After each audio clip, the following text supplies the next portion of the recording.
안녕하세요. 법무법인 발일정 기업회생 전문 변호사 김용현 변호사입니다. 오늘은 기업회생을 고민하시는 분들에 대해서 고민을 해결해주는 시간을 갖도록 하겠습니다.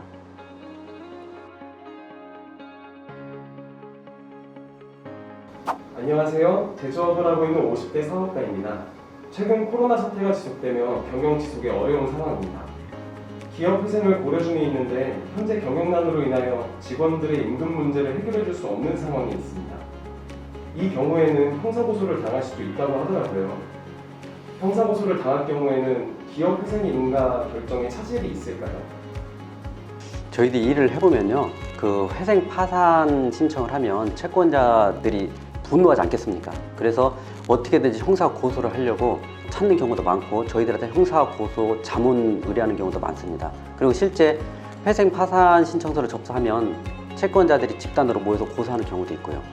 근데 특히 회생보다 파산 신청을 하면 이 형사 고소가 많이 들어와요. 왜 그러냐면 파산이라는 것은 더 이상 사업을 안 는다는 거잖아요. 근데 회생은 어떻게든지 회사를 살린다는 거고요. 그래서 채권자들 입장에서도 저렇게 회사를 좀 살리려고 노력하는데 우리가 뭐 형사 고소까지 하냐, 좀 기다려보자, 뭐 이런 의견이 많이 있습니다. 근데 파산 같은 경우는 저 사람 우리가 이렇게 피해를 끼쳐놓고 회사를 없애려고 하네, 자기만 하려고 하네, 이런 느낌이 들어서 파산 절차 같은 경우는 고소가 좀 더 많죠. 그래서 회생 절차에서 고소하는 경우에는 그 고소 자체도 뭐 법원에서 봤을 때는 좀 심각하게 보긴 하지만 그 고소 내용이 더 중요합니다. 고소인들이 고소할 때 이 경영자가 회사 재산을 뭐 은닉했다, 회사 재산을 횡령했다, 뭐 이런 내용으로 고소하게 되면 법원 입장에서는 이 사람한테 회생 중인 회사의 경영권을 받겠다가는 채권자들 신뢰도 못 얻고 이 회사 경영이 쉽지 않겠구나, 이런 판단이 들기 때문에 제3자 관리인을 선임하게 됩니다. 그러면 기존에 있는 경영자들은 경영에 더 이상 간섭을 못하고 제3자가 모든 경영을 하게 되는 거죠. 그러면 자기가 자기 회사 살리려고 회생을 신청했더니 제3자가 그 회사를 운영하게 되면 뭐 이 경영자 입장에서는 회생하는 게 의미가 없게 되지 않습니까? 그러니까 이런 경우에는 회생을 신청하는 게 도리어 뭐 안 좋을 수가 있죠. 반대로 뭐 이렇게 고소를 당했다 하더라도 무조건 고소를 했다고 해서 그 사람이 죄가 있는 건 아니지 않습니까? 그래서 판사님한테 나는 이렇게 성실하게 일했는데 이 채권자들이 오해를 해서 이렇게 고소를 한 거다라는 부분을 충분히 소명을 하며 판사님 입장에서도 지금 채권자들이 너무 감정적으로 고소하는 거구나, 이런 판단이 들면 기존 경영자한테 관리인을 지위를 주어서 기존 경영자가 경영을 할 수 있게끔 해주는 거죠. 아까는 횡령 이런 사건으로 고소하는 내용을 봤는데 횡령으로 고소하는 경우도 있지만 대부분은 회생 들어가기 직전에 그 원자재를 많이 구입하는 경우가 있거든요. 회생하기 직전에 회사 돈이 모자라니까 돈을 빌리는 경우도 있고요. 그래서 채권자들, 뭐 투자하는 채권자들이든지 원자재를 납품한 채권자들이 고소하는 경우가 많은데 이런 때 고소할 때는 대부분 사기로 고소해요. 왜 너 회생할 걸 계획하고 나한테 원자재 많이 납품 받았지, 회생을 계획하고 나한테 돈을 투자 받았지, 이거 사기야, 이렇게 고소를 하거든요. 근데 통상 보면은 회사가 어려운 상황에서 어쩔 수 없이 원자재를 납품받고 돈을 이렇게 투자를 받는 것이지, 이 계획적으로 뭐 원자재를 납품받아서 원자재 대금을 떼어먹는다든지 투자금을 떼어먹는다든지 이런 목적으로 원자재 납품받고 투자받는 사람은 제가 보기에는 거의 없었거든요. 그래서 고소는 많이 당하긴 하는데 대부분은 거의 뭐 무혐의로 끝나기도 합니다. 그래서 결론적으로 말씀드려서 회생 절차에서 고소는 뭐 많이 당하긴 하지만 그 판사님한테 잘 설명해서 판사님을 설득하면 그게 회생 절차 진행 과정에 큰 장애 요소는 아니다, 이렇게 말씀드리고 싶습니다.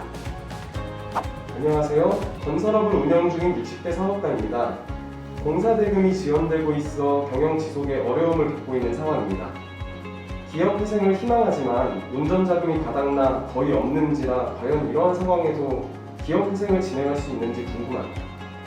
건설업은 다른 업종과 좀 약간 다른 특징이 있는데요. 공사를 수주하기 위해서는 각종 증권이 필요해요. 그 건설공조조합에서 발행하는 건설공사 이행증권, 나중에 공사에 하자가 있을 때 하자 보증증권, 그 다음에 선급금을 받았을 때 선급금 보증증권, 이런 증권이 좀 많이 필요하거든요. 근데 회생 절차를 신청을 하면 건설공제조합 등 뭐 보증기관에서 이런 보증서를 발급을 안 해줘요.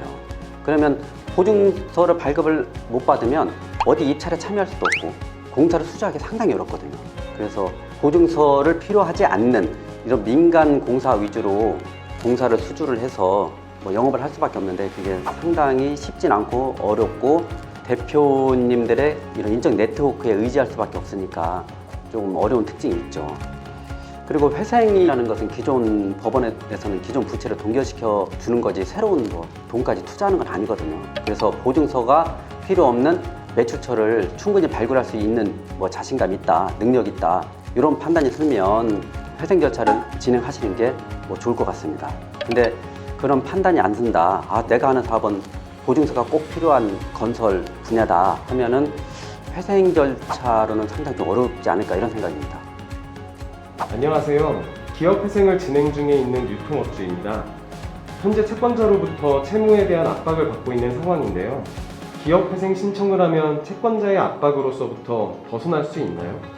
혹시 회생 신청을 하였는데 계속해서 압박을 받게 되면 어떠한 도움을 받을 수 있나요? 회생 신청하기 전에 대표님들이 가장 스트레스를 받는 것이 채권자들의 독촉 전화거든요.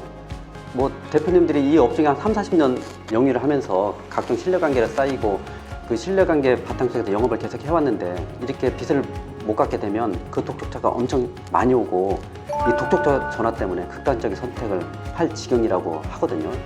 회생 절차를 이렇게 신청을 하면 신청서 접수하고 7일 이내에 뭐 보존처분 포괄적 금지 명령이라는 결정이 나옵니다. 그게 보존처분은 회사의 모든 재산을 동결시키는 거고요. 포괄적 금지 명령은 채권자들의 강제 집행, 이런 압박을 금지시키는 절차입니다. 그래서 보존처분 및 포괄적 금지 명령이 결정이 나오면 채무자 입장에서는 돈을 갚고 싶어도 갚을 수 없고 만약에 갚게 되면 그 자체가 형사처벌이 됩니다. 그래서 보존처분이나 포괄적 금지 명령이 나왔음에도 불구하고 채권자들이 계속 변제 독촉을 하게 된다고 하면 우선은 보존처분이나 포괄적 금지 명령 결정문을 그 채권자한테 보내주는 게 좋을 것 같습니다. 그래서 결론적으로 회생 신청하고 7일 지나면 보존처분이나 포괄적 금지 명령이 나오니까 그 결정문이 나오면 대부분의 채권자들은 압박을 중단합니다. 그러니까 그때까지만 좀 참으시고 잘 대처하는 게 현명한 방법인 것 같습니다. 네, 지금까지 3가지 사연에 대해서 말씀을 드렸습니다. 이와 같은 고민을 갖고 계신 분들은 제 영상을 보고서 해결책을 찾았으면 좋겠습니다. 법무법인의 발행정은 기업회생에 상당한 실적과 노하우를 갖고 있습니다. 언제든지 연락을 주시면 저희들이 성실하게 답변 드리도록 하겠습니다. 이상 법무법인 발행정 김용현 변호사였습니다.